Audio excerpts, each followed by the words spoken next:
Kinumpirma ng dalawang dating opisyal ng Bureau of Customs na mayroong TARA system noong panahon nila sa tanggapan. Mismong sila dating Customs Commissioners Nicanor Faildon at Isidro La Peña ang nagkumpirma niyan sa pagdinig ng Quad Committee ng Kamara. Ang TARA system ang padulas umano sa BOC para mapabilis ang proseso at hindi na dumaan sa inspeksyon ang mga imported shipment.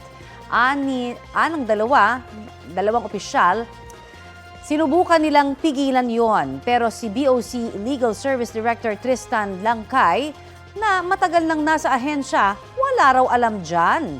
Ayon kay dating Customs Intelligence Officer Jimmy Guban, kasama raw sa mga nakalulusot sa TARA system ay mga shabu shipment.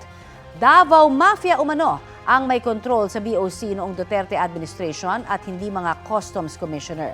Wala pang pahayag dito si dating Pangulong Duterte. Susunod na ipatatawag ng Quadcom ang kasalukuyang BOC Commissioner na si Bienvenido Rubio para sa investigasyon.